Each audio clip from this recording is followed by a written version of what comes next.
വെച്ചോ. അവനെ നീ തോക്കിന്റെ സാധനം വാങ്ങിക്കാൻ പോയപ്പോഴേ അവിടെ മെഡിക്കൽ കോളേജിന്റെ ഫ്രണ്ടിൽ വെച്ച് നിന്റെ ഇളയ അനിയത്തിയെ ഞാൻ കണ്ടു. അയ്യോ എന്റെ ദൈവം, നിങ്ങൾക്ക് അറിഞ്ഞാ ഞാൻ രണ്ടാമത്തെ മോള് ഗർഭിണിയാ. അവളെ പ്രസവത്തിന് അഡ്മിറ്റ് ചെയ്ത്. എന്റെ കൊച്ചിന്റെ അടുത്ത് എനിക്ക് പോകാൻ പറ്റില്ല. ഇത് ആരോട് പറയണ്? ഇടി പ്രസവാദി കയറി അവളെ കണ്ടിട്ടല്ലേ ഞാൻ വരുന്നത്. എന്റെ കൊച്ചിനെ കണ്ടു. എന്നിട്ട് എന്റെ കുഞ്ഞിന് അങ്ങനെ ഉണ്ട്. കുഴപ്പമൊന്നുമില്ല.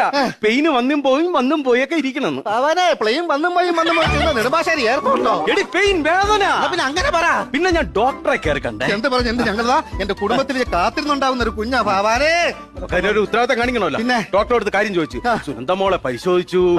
കുഴപ്പമില്ല, നിങ്ങൾ ആരും ടെൻഷൻ അടിക്കണ്ട. കൊച്ചിന്റെ വയറ്റിൽ അനക്കം ഉണ്ടെന്നു.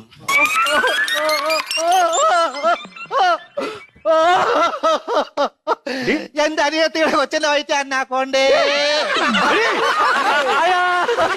എന്റെ കൊച്ചിന്റെ വയറ്റിൽ അന്നാക്കോണ്ടേ. എവിടെല്ലാം നേരത്തെ നേർന്ന് എന്തെല്ലാം ഉരുളി കമത്തി. എന്നിട്ട്